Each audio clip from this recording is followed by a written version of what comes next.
Welcome all of you. मी प्रल्हाद मापारे तुमच्या सर्वांचे या journey of a political science from Machiavelli to the Mill या आपल्या सिरीजमध्ये स्वागत करतो. आपण थॉमस होब्स बद्दल अंडरस्टँडिंग करायला सुरुवात केली होती आणि त्याबद्दल पाठीमागच्या 2 लेक्चरमध्ये एक लेक्चर स्टेट ऑफ नेचर बद्दल झालं आणि एक लेक्चर लिबर्टी आणि freedom of speech etcetera so liberty बद्दल झालं. आज आपल्याला त्याच लिबर्टीचं लॉ सोबत कनेक्शन्स पण चेक करायचं, राईट. आणि मी बिलीव्ह करतो तुम्ही लिबर्टी आणि तो लॉ त्याबद्दलचे जे 2 स्टेटमेंट होते त्याचे आन्सर लिहिण्याचा प्रयत्न केला असेल. एक स्टेटमेंट होतं liberty is where the law is silent, right. आणि दुसरं स्टेटमेंट सिमिलर मिनिंगचं होतं पण थोडंसं लिटररी फॉर्ममध्ये होतं, साहित्यिक स्वरूपात होतं की liberty is where there is an absence to the opposition to the external impediments of the motion, right. So simple. आज आपण बघणार आहे त्याचा लॉ बद्दलचे काय व्ह्यूज होते. मग होब्सचं लॉ बद्दलचं जर ओपिनियन सांगायचं असेल तर सिम्पल तुम्हाला एक स्टेटमेंट लक्ष ठेवायचं आहे, ते म्हणजे covenants without swords are nothing but words. Covenants म्हणजे काय? हे लॉज तुम्ही ऐकला असेल, इंटरनॅशनल कोव्हनंट्स आहेत पहा. इंटरनॅशनल कोव्हनंट्स म्हणजे काय? तुम्ही इंटरनॅशनल सिव्हिल पॉलिटिकल कोव्हनंट्स बद्दल ऐकलं असेल. त्यानंतर international covenants for the socio economic justice etcetera, socio economic rights. हे कोव्हनंट्स म्हणजे काय? एक form of a law, right. So conventional laws किंवा लॉज, असे लॉज किंवा कॉन्ट्रॅक्ट, असे contract but without the swords. Swords म्हणजे काय? Power to punish. सो हे स्टेटमेंट लिहायचं. स्वॉर्ड्स म्हणजे ऍक्च्युली तलवार, बरोबर. आता मराठीत याचा अर्थ काढायला गेला तर तलवार घ्यावा लागेल आपल्याला. म्हणजेच काय? एक प्रकारे पॉवर ऑफ पनिशमेंट. पनिशमेंट म्हणजे काय? शिक्षेची ताकद. सो स्वॉर्ड्सला आपण इथं अर्थ घेऊया शिक्षेची ताकद, राईट. सो कोणत्याही प्रकारचं कॉन्ट्रॅक्ट कंसात लॉ, कोणत्याही प्रकारचा करार कंसात कायदा विदाउट द स्वॉर्ड्स म्हणजे शिक्षेची ताकद नसलेला कोणत्याही प्रकारचा करार are nothing but words. So एक लॉ आहे पण त्या लॉ मध्ये जर शिक्षेची ताकद नसेल तर ते फक्त शब्द आहेत, ते लॉ नाही. सिम्पल. सो असा कोणताही कायदा की जो शिक्षेच्या ताकदीसोबत येत नाही ते फक्त शब्दच आहेत. सिम्पल. मग शिक्षेची ताकद आहे त्याला कंसात स्वॉर्ड्स करायचं आणि असा कोणताही करार किंवा कायदा त्याला कंसात कोव्हनंट्स करायचं, right. Simple. It means that if law lacks teeth to bite. आपण पाहूया सुप्रीम कोर्टने सीबीआयला टूथलेस टायगर म्हटलेले. टूथलेस टायगर म्हणजे काय? सीबीआय ही टायगर आहे, लाईक अशी इन्स्टिट्यूशन आहे पूर्ण पोलीस फोर्समध्ये, पूर्ण इंडियामध्ये, की एक खॉप असायचा, एक भीती आहे. जसं आता ईडीची भीती आहे, जसं सीबीआयची काही काळापूर्वी भीती असायची. बट म्हणजे तो टायगर सारखं होतं की ऍक्च्युली जे लोक कायदे मोडतात त्यांच्यासाठी ते टायगर म्हणून काम करायचं. बट त्याला टूथ नव्हते. कारण का टूथ नव्हते? सगळं कंट्रोल ऍक्च्युली पिंजऱ्यातलं आहे. केज्ड पॅरेट असं देखील म्हटलेलं आहे. पोपट आहेत, सुंदर आहेत, बट पिंजऱ्यातला आहे. सो एक्स्ट्रीमली सॉरी, माझं थोडंसं उलट झालं, राईट. सीबीआयला केज्ड पॅरेट म्हटलेलं आहे आणि नॅशनल ह्युमन राईट्स कमिशनला टूथलेस टायगर म्हणलेलं आहे. की ह्युमन राईट्स प्रोटेक्शन करणारी, मानवी हक्कांचं संरक्षण करणारी बॉडी ही टायगर आहे, एक प्रकारे ताकदवान आहे, पण तिला कोणत्या प्रकारे टूथ म्हणजे अधिकार दिलेले नाही. सो टूथलेस टायगर म्हटलेले आणि सीबीआयला केज्ड पॅरेट म्हटलेलं आहे. ठीक आहे. सो ते थोडंसं कन्फ्युजिंग झालं पहा. म्हणजे इथे सांगण्याचं उद्दिष्ट काय की सपोज तुम्ही एखादा कायदा बनवला बट त्या कायद्यामध्ये तो कायदा जर कोणी मान्य केला नाही, पाळला नाही, म्हणून जर त्याच्यामध्ये शिक्षेची तरतूद नसेल, म्हणजेच त्या कायद्याकडं शिक्षा करण्याची ताकद नसेल, शिक्षा करण्याचा अधिकार नसतील, शिक्षेची सत्ता नसेल, तर ते फक्त जस्ट वर्ड्स आहेत. म्हणजेच काय? वर्ड्स आहेत म्हणजे काय? हॉलो, युजलेस कायदा येतो. मी सांगितलं, तुम्हाला सांगितलं की ट्रॅफिक सिग्नल व्हायोलेट करायचं नाही, हा कायदा आहे. बट तो जर मोडला तर काय करायचं हे जर त्याच्यात नसेल, फाईन म्हणा, पनिशमेंट म्हणा, तर सगळेच मोडणार आहे. ठीक आहे. मग होपची कन्सेप्ट काय लॉची बघा. त्याच्या म्हणण्यानुसार, बट त्याच्या म्हणण्याच्या अगोदर पण there are different traditions of law. Law वेगवेगळ्या प्रकारे कन्सिडर केला जातो. एक हे रिलिजियस लॉ की ज्याच्यातून आपल्या, फॉर एक्झाम्पल, आपल्या लॉ म्हणजे कोणते नियम, कायदे. सो आपल्या धर्माने काही कायदे घालून दिलेले आहेत आपल्याला की कोणासोबत मॅरेज असलं पाहिजे, डायव्होर्स करायचं की नाही, तर डायव्होर्स करण्यासाठीच्या पद्धती काय असल्या पाहिजे, मॅरेज करण्याच्या रिच्युअल्स काय असले पाहिजे, हे सर्व नियम आहेत. ठीक आहे. कस्टमरी लॉ, कस्टम्स म्हणजे काय? एक प्रकारे चालीरीती, प्रथा. बऱ्याच वेळा चालीरीती, प्रथा ह्या सुद्धा ओरिजिनेट होतात लॉजवरून, रिलिजनवरून. बट इथं रिलिजियस लॉ म्हटले म्हणजे स्क्रिप्चर्स, मनुस्मृती, हुडेत एक्सेट्रा त्यांनी म्हटले. म्हणजेच काय? हे जे रिलिजियस टेक्स्टबुक आहे, बायबल असेल, कुराण असेल, एक्सेट्रा, सो यातून जे एक्झॅक्ट सांगितले ते सुद्धा लॉ आहे. कस्टम्स मधून तयार होतात ते लॉ आहे. नॅचरल लॉ आहे. नॅचरल लॉ म्हणजे काय? By reason. माणसामध्ये काहीतरी एक रिझनेबिलिटी आहे, एक काहीतरी तार्किकता आहे, आणि त्या तार्किकतेच्या आधारावरती काही लॉज. दुसरं आहे पॉझिटिव्ह लॉ. म्हणजेच काय? Law made by the state. So हे वाक्य लक्षात ठेवा. सकारात्मक कायदे म्हणतात. म्हणजेच कोणते कायदे? की जे कायदे राज्याने बनवलेले आहेत त्यांना पॉझिटिव्ह लॉ असं म्हटलं जातं. मग होप्स कशाला सपोर्ट करणार आहे? अर्थातच फक्त या टाईपच्या लॉला. या टाईपच्या लॉला स्टार नाही, कारण त्याचं म्हणणे आपण स्टेट हे करारातून इस्टॅब्लिश केलेले आहे आणि ती पॉवर फक्त राज्याकडेच असू शकते. मग होप्सची जी थिअरी ऑफ लॉ आहे is the command of the sovereign. त्यांनी काय सांगितलं? होप्सियन थिअरी ऑफ द लॉ म्हणजे काय? होप्सचा कायद्याचा जो सिद्धांत आहे तो काय सांगतो? कायदा बनवणे is a sole prerogative of the state. हे एकमेव अधिकार कायदा बनवण्याचा कोणाला दिलेला आहे? तर तो राज्याला दिलेला आहे, त्या कराराच्या माध्यमातून, सोशल कॉन्ट्रॅक्टच्या माध्यमातून. Right. Hobbes positive law is link to his theory of sovereignty. So या दोन्ही गोष्टी इंटरलिंक्ड आहे. कारण का? सार्वभौमत्वाची थिअरी म्हणजे काय? सार्वभौम म्हणजे काय? कायदा बनवण्याचा अधिकार. आणि थिअरी ऑफ लॉ पण काय सांगते? फक्त राज्यालाच कायदा बनवण्याचा अधिकार दिलेला आहे. याचा अर्थ स्टेट सॉव्हरेन आहे. सो कनेक्शन समजून घ्या कसे आहेत. सॉव्हरेनिटी म्हणजे काय? Power to make laws. Law बनवण्याचा अधिकार कोणाला दिलेला आहे? त्यांनी सांगितलं करारानुसार स्टेटला. सो स्टेट काय झालं? Sovereign.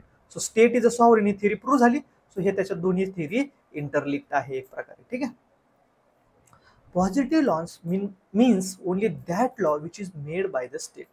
Means state power to make law is absolute. म्हणजे त्यांनी काय सांगितलं की फक्त स्टेटला पॉवर आहे, ती पॉवर ॲब्सोल्यूट आहे.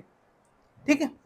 According to the Hobbes only that law is a law which comes with the power of enforcement, that is power to punish for its violation. मग असं त्याचं म्हणण्यानुसार काय आहे की लेट सपोज आता स्टेटला, राज्याला कायदा बनवण्याचा अधिकार मिळाला. ओके.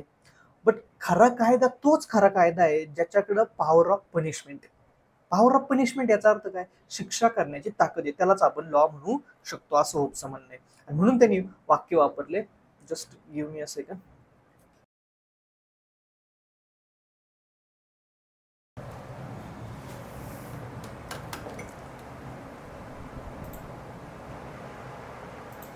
सो आपण पाहत होतो पॉवर ऑफ पनिशमेंट. राईट. चालू झाले का? पाहूया एकदा. Yes, it's on. So power of punishment म्हणजे कोव्हनन्स म्हणजे काय? करार. सो अशा कोणत्याही करार त्याला कायदा म्हणलं जाऊ शकतं, पण तो त्याला कायदा म्हणता येणार नाही जर त्याला पॉवर ऑफ पनिशमेंट नसेल तर. The link to the characteristics of the sovereignty. त्यांनी पुन्हा ती गोष्ट ते जी सॉव्हर्निटीची जी वैशिष्ट्य त्याला जोडली. मग सॉव्हर्निटीची काय वैशिष्ट्य आहे? Power to punish. मग पनिशमेंट करण्याची, शिक्षा करण्याची ताकद मिळाली कोणाला? राज्याला. राज्य त्यामुळं परत एकदा ॲब्सोल्यूट झालं. मग सॉव्हर्निटी म्हणजे काय? State of power to make laws and to punish those who do not obey law. So सॉव्हर्निटीच्या दोन त्यांनी, म्हणून त्यांनी सांगितलं कम्प्लीट थिअरी दिलेली सॉव्हर्निटीची. राईट. सो कम्प्लीट थिअरी काय सांगितलेली आपल्याला? की सॉव्हर्निटी म्हणजे काय? कायदे बनवण्याचा अधिकार पण, आणि त्याचबरोबर कायदे एन्फोर्स करण्याचा, किंवा कायदे जर कोणी ओबे करत नसेल तर त्याला पनिशमेंट करण्याचा देखील अधिकार त्या स्टेटला असतो, कारण स्टेट सॉव्हरेन असतं. मग ह्याने जस्टिफाय कसं केलं?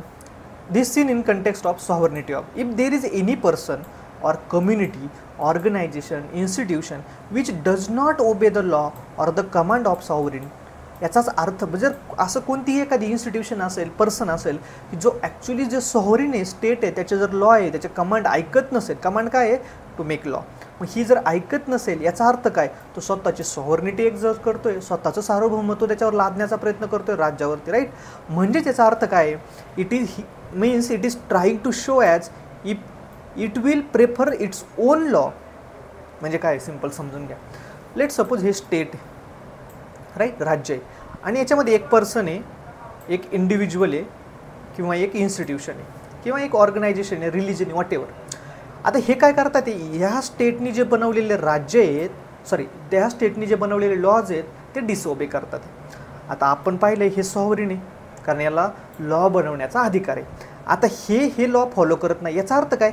ते त्यांचे स्वतःचे लॉ फॉलो करतात. मग त्यांनी स्वतः लॉ बनवले म्हणजे काय झाले? तेच पुन्हा एकदा सॉव्हरेन. सो त्याचं असं म्हणणं आहे की ते सॉव्हर्निटीला चॅलेंज करतात, ते सार्वभौमत्वाला चॅलेंज करतात ते, आणि प्रत्येकजण सॉव्हरीन व्हायला बघू शकतो मग. कारण का मग सेल्फ इंटरेस्टमध्ये वागायला सुरुवात होतील, प्रत्येकाच्या इंटरेस्ट. कारण का man is by nature selfish animal. So ते प्रत्येकजण सेल्फ इंटरेस्टनुसार वागायला सुरुवात होईल. आणि मग ही सिच्युएशन कोणती, जर जेव्हा प्रत्येकजण सेल्फ इंटरेस्टने वागायला सुरुवात होतो, स्टेट ऑफ नेचर. मग तुम्हाला परत जायचं आहे का तिकडं नास्टी पोअर ब्रिटिश व्हायला? नाही. सो त्यांनी सांगितलं स्टेटचं कमांड तुम्हाला ऐकावं लागेल. Challenging the sovereignty. There cannot be more than one authority to make law because it will put back to the state of. म्हणून त्यांनी सांगितलं की एकापेक्षा जास्त सॉव्हरीन नकोत. कारण का एकच सॉव्हरीन पाहिजे ज्याला का लॉ बनवण्याचे अधिकार आहे, आणि ते लॉ सर्वांनी फॉलो करायचे. अदरवाईज स्टेट ऑफ नेचर सारखी सिच्युएशन परत आणायचं. If one person is allowed to disobey, एखाद्याला अलाउड केलं तर ऑब्व्हियसली, आणि त्याला पनिशमेंट पण नाही केली, त्यांनी लॉ पण फॉलो नाही केले, तर त्याच्यासोबत सगळेजण follow, others will also follow them, बाकीचे पण तसेच करायला लागतील, आणि परिणामी स्टेट ऑफ नेचर सारखी सिच्युएशन तयार होईल. मग होप्सचं काय म्हणणं आहे काय, we cannot allow few to put the life of everyone in danger. 2-3 लोकांना अलाउड केलं, 2-3 इन्स्टिट्यूशनला अलाउड केलं म्हणून आपण यांना अलाउड करू शकत नाही सगळ्यांची लाईफ जर धोक्यात येत असेल तर. म्हणजे त्याला सांगायचं एकाला पण अलाउड करता येणार नाही. म्हणजेच एक्सेप्शनसुद्धा नाही, लाईक रिलिजियस इन्स्टिट्यूशन, कोणी म्हणू शकतं फ्युडल लॉर्ड्सला एक्सेप्शन. सो एक्सेप्शन्स अलाउड नाही. थोड्या लोकांच्या काही गोष्टी चुकीच्यासाठी संपूर्ण सगळेजण अंडर द थ्रेट येऊ शकतात, हे मान्य नाही. आणि म्हणून होप म्हणतो contract is a perpetual, contract is irrevocable, म्हणजे लाईक लॉंग टर्म आहे, हे कधी इरिव्होकेबल म्हणजे काय, कॅन्सल करता येणार नाही, रद्द करता येणार नाही. Sovereign or the state has a right to punish those who do not obey the state. So त्यांनी सांगितलं की स्टेटला सॉव्हरीन असल्यामुळे लॉ बनवण्याचा पण अधिकार आहे, आणि तो लॉ जे लोक ओबे करणार नाही त्यांना पनिश करण्याचा पण अधिकार आहे. धस देअर कॅनॉट बी, मग ही स्टेटमेंट लक्षात ठेवा, there cannot be more than one sovereign. Hobbes theory is called as monistic theory of sovereignty of the state. Theories of state बघणार आहे आपण पुढं, राज्याचे सिद्धांत, तेव्हा तुम्हाला कळेल. त्यावेळेस मेनली 2 टाईपच्या, भरपूर आहेत अशा, पण मेनली 2 टाईपच्या थिअरी ऑफ स्टेट्स आहेत. एक आहे मोनिस्टिक थिअरी ऑफ स्टेट्स, आणि दुसरी आहे प्लुरलिस्टिक थिअरी ऑफ स्टेट. त्याच्यामध्ये लास्की पण इम्पॉर्टंट स्कॉलर आहे, त्याचे पण व्ह्यू पॉईंट बघायचे आपल्याला, राईट, ऑस्टिने. But at the same time आत्ता आपल्याला ह्या कंटेक्समध्ये एवढंच लक्षात ठेवायचं आहे की जो कोणी असं म्हणतो की स्टेट हा एकटा सॉव्हरीन आणि एकच आहे, मोनो शब्दाचा अर्थ आहे मोनिस्टिक म्हटली तर, पण मोनोइस्टिक आहे, ठीक आहे. सो मोनोइस्टिक किंवा मोनिस्टिक म्हणजे काय, मोनिस्टिक नाही, स्पेलिंग चुकलं ते, मोनोइस्टिक आहे. मोनो म्हणजे काय, सिंगल. सो एकच सॉव्हरीन आहे असं जो कोणी मानतं त्याला म्हणतात मोनोस्टिक सॉव्हरिनिटी थिअरी. कारण स्टेट हेच सॉव्हरीन आहे, फक्त एकटं सॉव्हरीन आहे, दुसरं कोणीही सॉव्हरीन नाही, असे जे बिलीव्ह ठेवतात त्यांना म्हणतात मोनोइस्टिक थिअरी ऑफ सॉव्हरिनिटी. मग त्यांनी सांगितलं पनिशमेंट का गरजेची आहे. फॉर एक्झाम्पल, लोकांना हे कंपेल करायला की तुम्ही कायदा फॉलो केला पाहिजे. कारण काय होईल बघा, जर सपोज हा पर्सन आहे आणि यांनी लॉ फॉलो केला नाही, समजून घ्या आता हा पर्सन आहे, ठीक आहे. सो यांनी लॉ फॉलो केला नाही, मी माऊसनी काढतोय, मी ऑलरेडी सांगितलं. सो काय पेननी काढत नाही. सो ह्या पर्सननी जर ओबे केला नाही तर आपण काय करणार, याला पनिशमेंट देणार. आता पनिशमेंट दिल्यावर तो खुश होईल का, नाही, त्याला काय होणार, पेन. आणि कोणताही पर्सन पेन होईल अशा गोष्टी करणार आहे का, नाही, कारण तो नेहमी प्लेजरिस्टिक गोष्टींच्याच पाठीमागं जात असतो. आणि म्हणून सांगण्याचं उद्दिष्ट सिम्पल की पेन होईल अशी गोष्ट करणार नाही, आणि मग पेन होईल अशी गोष्ट द्या, म्हणजेच काय, पनिशमेंट द्या. Man is guided by passion and not by the reason. Whenever he thinks that law is coming in path of his desire, he will tempted to disobey. जर त्याला असं वाटलं की त्याच्या इच्छा आकांक्षा, कारण आपण पाहिले man is by nature selfish, man is by nature passionate, man is by nature power seeking animal. मग जर त्याची पॅशन, इच्छा, त्याच्या काही गोष्टी, आकांक्षा त्या पूर्ण करण्याच्या नादामध्ये जर त्याला असं वाटलं की हा लॉ त्याच्या आडं येतोय, मध्ये येतोय त्याच्या इच्छा अपेक्षा पूर्ण करायला, तर तो लॉ ओबे करणार नाही, ठीक आहे. मग त्याला कंपेल कसं करू शकतं, punish them for the disobey. So त्याला पनिशमेंट करून, because punishment is a painful. ती थिअरी सगळी एक्सप्लेन करून सांगितली की पनिशमेंट पेनफुल आहे, त्याच्यामुळे मॅन अवॉइड करायचा प्रयत्न करतो पनिशमेंट. कारण का, त्याचे पार्टिकल्स नेहमी पेन अवॉइड करण्याचा प्रयत्न करतात, त्याच्या ब्रेनमधील पार्टिकल्स. बट सिच्युएशन कशी पाहिजे, punishment should be more or greater than the pleasure of disobedience. म्हणजे काय, सपोज एखादा लॉ आहे आणि तो लॉ सांगतो की तुम्ही ट्रॅफिक व्हायोलेशन केलं का 30 रुपये फाईन असेल. तुम्ही काय म्हणतात, आधी 30 रुपये जमा करा. याचं उदाहरण पण सांगतो कसं पहा. सो मी ज्या गावात येतो ते गाव थोडंसं आयडियल व्हिलेज टाईप आहे, ठीक आहे. तिथे एक दिवस ग्रामसभेत ठराव झाला, एका व्यक्तीने ठराव मांडला की हे जे लग्नाचे वरात, गावाकडे वरात असतात राईट, रात्रीच्या वरात, म्हणजे लग्न झाल्यानंतर लग्नाच्या दिवशी संध्याकाळी मिरवणूक असते रात्री, त्याला वरात म्हणतात. सो या वरातीमध्ये, मिरवणुकीमध्ये DJ वाजवायचे नाही, स्पेशली 11 नंतर तर बिलकुल नाही. पूर्ण गावात असा नियम काढण्यात आला. मग एकाने क्वेश्चन विचारला, ही तुमची लॉ कोण ऐकणार आहे, कारण हा काय कायदा नाही आहे की तुम्ही कोर्टात जाऊ शकता. मग त्यासाठी काहीतरी पनिशमेंट ठेवली पाहिजे राईट, होप्सच्या म्हणण्यानुसार. मग त्यांनी नव्हतं होप्सचं म्हणणं ऐकलं, बट मी सांगतोय जस्ट रेफरन्स, ठीक आहे. त्यांना माहीत पण नाही होप्स कोणी, बट सो त्या म्हणण्यानुसार त्यांनी पनिशमेंट ठेवली 5,000 रुपये. आता ज्या माणसाने तक्रार केली होती त्या माणसाचा एक विरोधी होता, गावात असतं दोघांचं एकमेकांच्या विरोधी, ठीक आहे. त्याने काय केलं, अगोदर 5,000 रुपये जमा केले ग्रामपंचायतमध्ये आणि सांगितलं मी आज रात्री वरात वाजवणार. असं नाही की 11 वाजून गेले म्हणून त्याला दुसऱ्या दिवशी फाईन झाला आहे, नाही. त्याने आधी जमा, हे 5,000 ठेवा, मला डोक्याला ताण करायचं नाही, मी वाजवणार आज. सो ही मेंटॅलिटी, कारण का त्याला प्लेजर जास्त इम्पॉर्टंट आहे त्यावेळेस होणाऱ्या पेनपेक्षा 5,000 रुपयाच्या, कारण लग्नात 10 लाख खर्च करायला 5,000ने काय होणार आहे, ठीक आहे.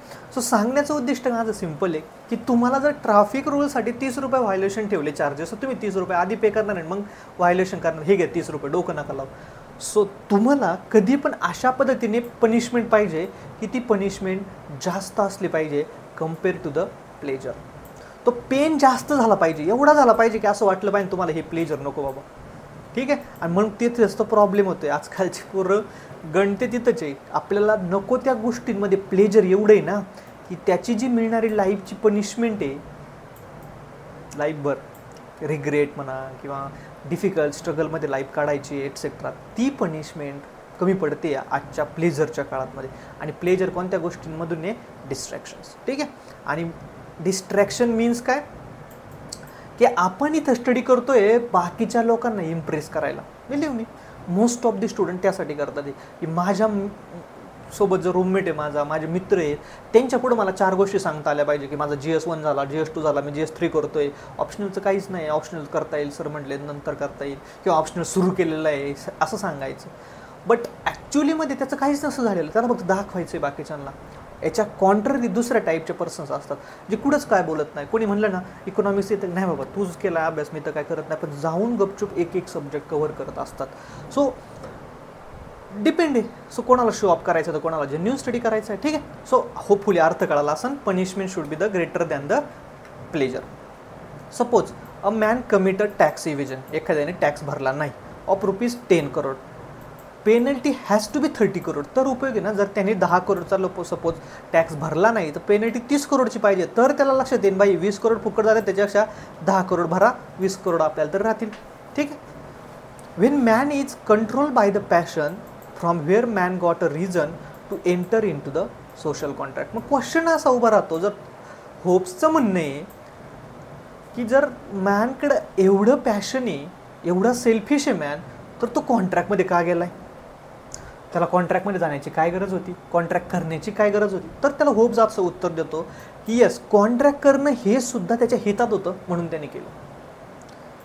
Man does not have enough reason but it is in his interest. So man हे स्वतःच्या माणसाच्या इंटरेस्टमध्ये होतं की कॉन्ट्रॅक्ट केलं पाहिजे म्हणून त्यांनी कॉन्ट्रॅक्ट केलं. कारण कॉन्ट्रॅक्ट केल्यानंतर, कॉन्ट्रॅक्ट कोणतं माहिती आहे ना, सोशल कॉन्ट्रॅक्ट, सामाजिक करार, राज्याची स्थापना केली. सो त्याच्यामुळे त्याच्या हक्कांचं म्हणजे राईट टू लाईफचं प्रोटेक्शन होणार होतं, ही त्याच्या हितात होतं. त्यांनी बघितलं त्याचा इंटरेस्ट फुलफिल होणार होता म्हणून त्यांनी कॉन्ट्रॅक्ट केलं. सो सगळ्या गोष्टी तो इंटरेस्टवरच करतो. सो नेक्स्ट आहे होप्स ऑन नॅचरल लॉ, नैसर्गिक कायदा. Hobbes is a greatest of all individualist. Hobbes as a absolutist. Individualist आणि ॲब्सोल्युटिस्ट म्हणजे काय? ॲब्सोल्युटिस्ट म्हणजे मी सांगितलं निरंकुशवाद, किंवा तुम्हाला कमेंट करायला सांगितलं, होपफुली तुम्ही कमेंट्स केल्या असतील. सी, व्हिडिओ पाहत असताना 2 टाईप आहेत, एक असतं लाईव्ह चॅट आणि दुसरं असतं कमेंट. लाईव्ह चॅटमध्ये नका मेसेज टाकत जाऊ, राईट, कमेंटमध्ये टाकत जा.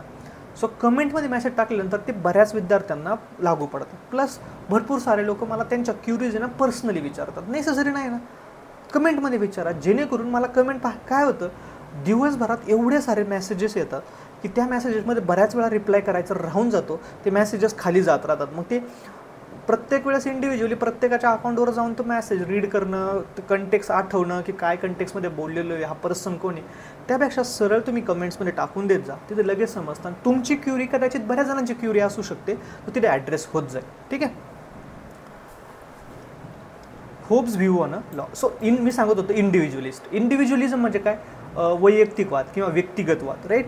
सो ज्याच्यामध्ये इंडिव्हिज्युअलला इम्पॉर्टंट आहे, व्यक्तिमत्वाला इम्पॉर्टंट आहे, किंवा एखाद्या पर्टिक्युलर व्यक्तीला इम्पॉर्टंट, व्यक्तिवाद म्हणतो आपण त्याला. आणि त्या ॲब्सोल्युटिस्ट म्हणजे काय की निरंकुशवाद. ठीक आहे. Hobbes view on a law, मग त्याचं लॉवरती काय म्हणणं आहे, covenants without swords are nothing but words. म्हणजेच काय, only that law can be called as a law which is made by the state. That is only positive law is a true law. फक्त सकारात्मक कायदा हाच खरा कायदा आहे, कारण का तो स्टेटने बनवलेला आहे. आणि तोच खरा कायदा आहे जो स्टेटने बनवला आहे, कारण का स्टेट सॉव्हरीन आहे. आणि सॉव्हरीन म्हणजे काय, कायदे बनवण्याचा ज्याला अधिकार आहे त्याला सॉव्हरीन म्हणतो. आणि त्या कायदे मोडणाऱ्यांना किंवा न पाळणाऱ्यांना शिक्षा करण्याचा अधिकार ज्याच्याकडे आहे त्याला आपण सार्वभौम म्हणतो. होपनी पॉझिटिव्ह लॉ प्रेफर केला, कारण का त्यांनी सांगितलं source is a definite, fix source आहे ना, की कायदा आहे हे त्याचा सोर्स आहे, या कायद्यात गोष्टी झालेल्या ते फॉलो कर.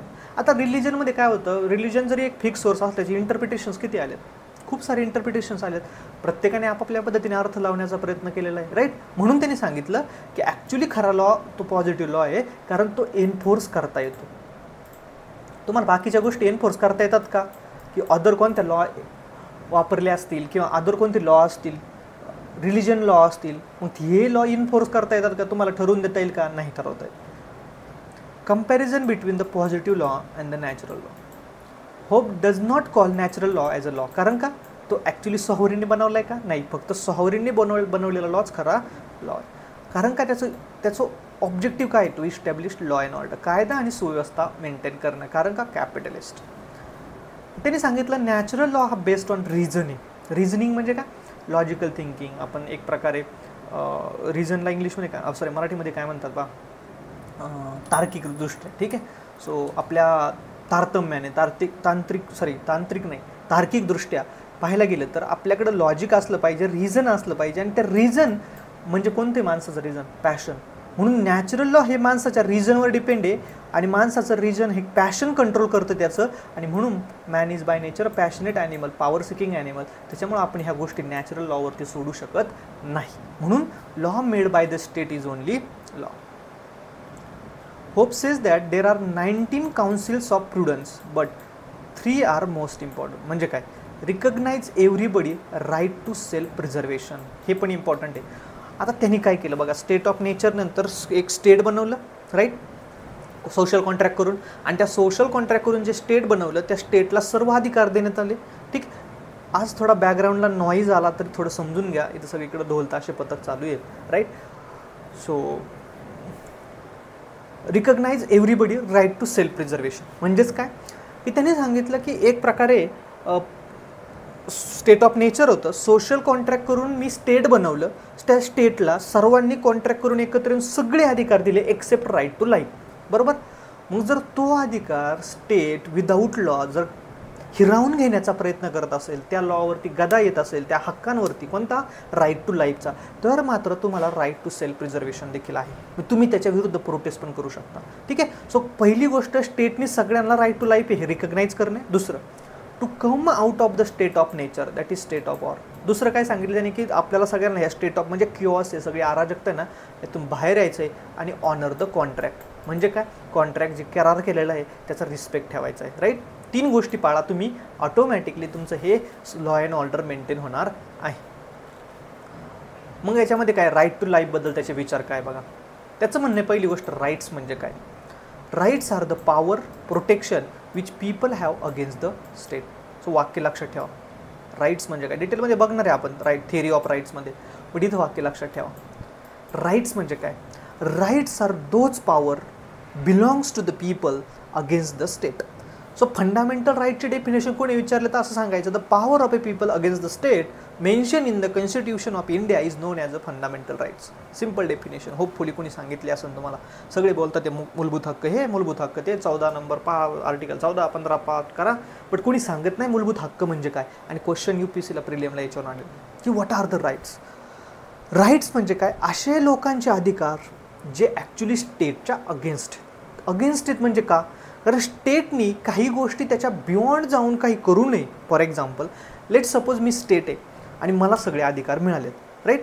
मग हे झाले माझे अधिकार, बट मी जर हे अधिकार तुमच्यावर लादायला लागलो कायद्याच्या स्वरूपात, तर तुमच्याकडे ज्या असणाऱ्या पॉवर आहे त्या निघून जाते. बट तुमच्याकडे काही पॉवर असणं गरजेचं आहे, जेणेकरून स्टेट हे निरंकुश होणार नाही, हुकुमशहा होणार नाही. मग त्यासाठी त्या कोणत्या पॉवर्स आहेत त्याला म्हणतात rights. Simple. So rights means people have the power belongs to the people against the state, right. आणि म्हणून तुम्ही आज जाऊन आर्टिकल 14 वाचा कॉन्स्टिट्यूशनमधलं.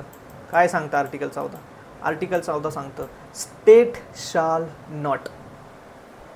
आर्टिकल 15 वाचा. काय स्टेट शाल नॉट, डायरेक्ट असं वाक्य.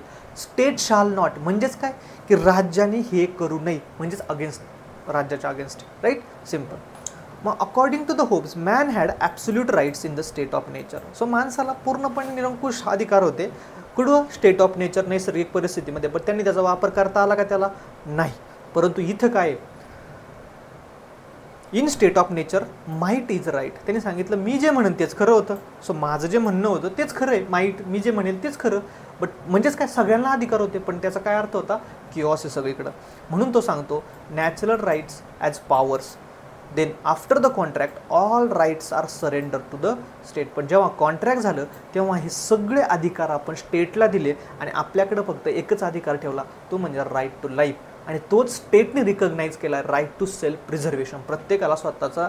म्हणून तुम्ही पहा, बऱ्याच वेळा तुम्ही असंच जाऊन कोणाचा मर्डर केला तर त्याला कदाचित फाशी पण होऊ शकते, शिक्षा पण होऊ शकते, जन्मठेपेची.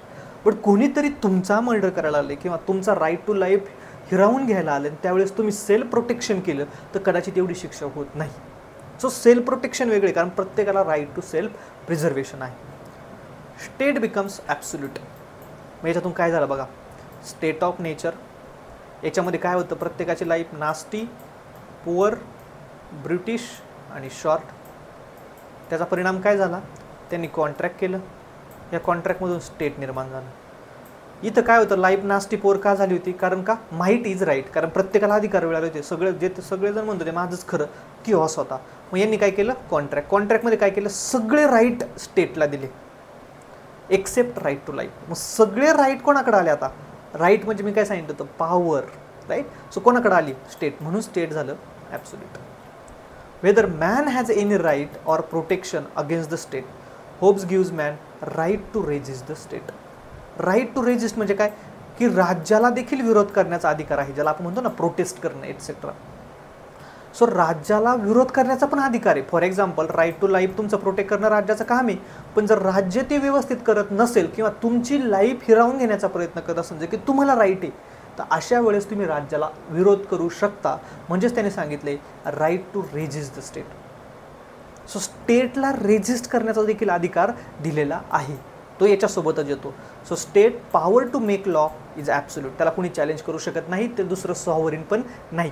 आणि वरती एक क्वेश्चन आहे थिअरी ऑफ सॉव्हर्निटीची, मोनेस्टिक, त्याच्यामध्ये एक स्टेटमेंट आहे होप्सचं, know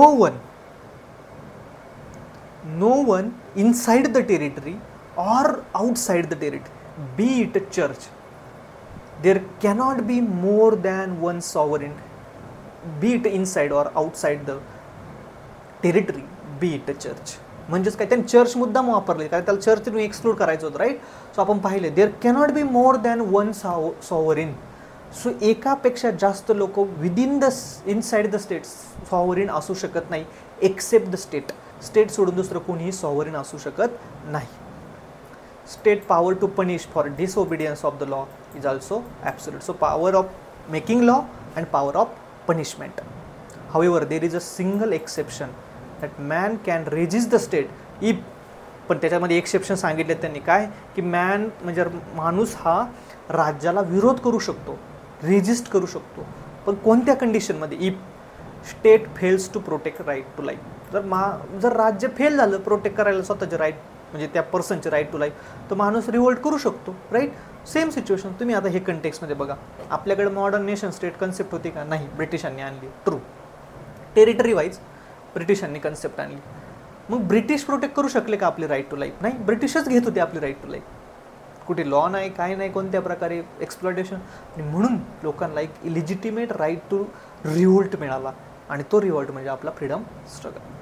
that is because the main purpose for which state has come in to existence is protection of life. आणि यासाठी त्यांनी एक वाक्य वापरले, the sole purpose behind which the creation of commonwealth is protection of the life.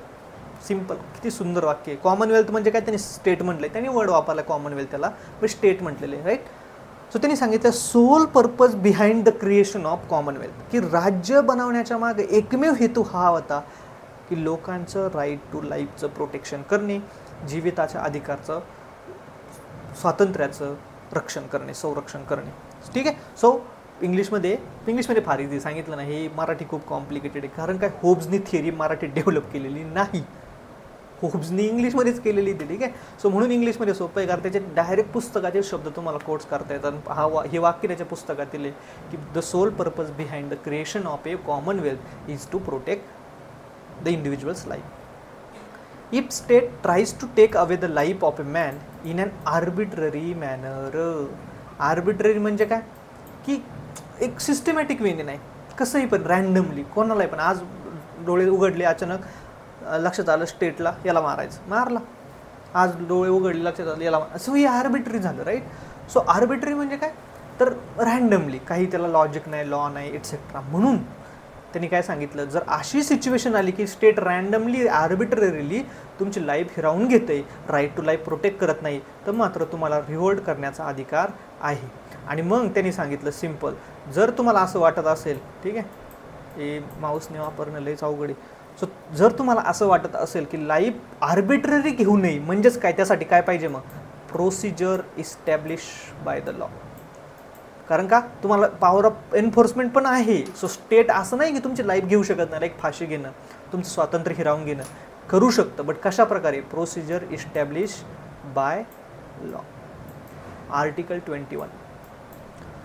जर स्टेटने कायदा करून ठरवून दिलं की जर कोणी सपोज टेररिझम केलं, त्याला ट्रायल होईल, जजमेंट येईल, आणि मग त्याची लाईफ हिरावून घेतली जाईल, ओके फाईन, प्रोसिजर फॉलो केली आहे, ओके.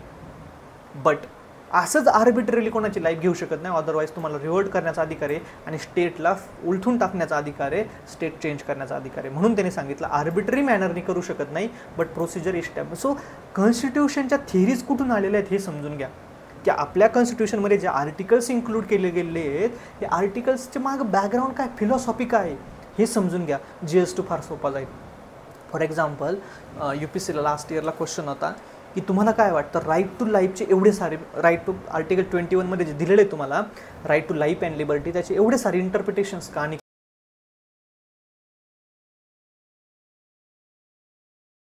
खिडवाल म्हणजे माझ्या राईट टू लाईफशी खिडवाडी, आणि होप्सच्या थिअरीनुसार माझ्या लाईफशी तुम्हाला छेडछाड करायला परवानगी नाही आहे. सो तुम्ही माझ्या हेल्थशी खेळताय, म्हणजे माझ्या लाईफशी खेळताय, याचा अर्थ होपच्या थिअरीच्या अगेन्स्ट आहे. म्हणजेच काय, कॉन्ट्रॅक्टच्या अगेन्स्ट आहे. कॉन्ट्रॅक्ट काय, कॉन्स्टिट्यूशन आहे. सो कॉन्स्टिट्यूशनच्या अगेन्स्ट आहे. म्हणजेच ते राईट टू लाईफ आणि liberty article 21 under right to health and environment आलं, जे की कॉन्स्टिट्यूशनमध्ये मेन्शन नाही, बस सुप्रीम कोर्टाने ते जजमेंट दिलं. सो ही फिलॉसॉफिकल अंडरस्टँडिंग येण्यासाठी ही इम्पॉर्टंट आहे. सो म्हणून मी सांगत असतो, जरी आपले ऑप्शनलचे 4 पार्ट असले तरी एक पार्टमधला वेस्टर्न पॉलिटिकल थिंकर शिकल्याशिवाय बाकीचे कोणतेच पॉईंट तुम्हाला लॉजिकल नाही. तर इथून पूर्णपणे पॉलिटिकल सायन्सची फिलॉसॉफी तयार होते ईच अँड एव्हरी पार्टमध्ये. सो मी नेहमी तुम्हाला दिसेल, मी IR सोबत जोडतो, मी मॉडर्न हिस्ट्रीसोबत जोडतो, आणि मी IGP इंडियन गव्हर्नमेंट अँड पॉलिटिक्समध्ये पण जोडतो ती गोष्ट. ठीक आहे, जस्ट ओके दिसतं. ओके. सो त्याला रिझन काय, सिम्पल, त्याला रिझन सिम्पल एवढंच आहे की ह्या गोष्टीसाठी की कनेक्शन्स तुम्हाला बिल्ड व्हावे. फॉर एक्झाम्पल, आता होपची थिअरी इंटरनॅशनल पॉलिटिक्समध्ये कसं लावून पाहता येईल बघा. इंटरनॅशनल पॉलिटिक्स लेवलला स्टेट आहे का, नाही, कारण मल्टिपल सॉव्हरिन्स आहेत, कारण स्टेट हे सॉव्हरिन आहे. इंटरनॅशनल स्टेट आहे का कोणतं, नाही. इथे इंडिव्हिज्युअल्स कोण आहेत, स्टेट म्हणजे देश.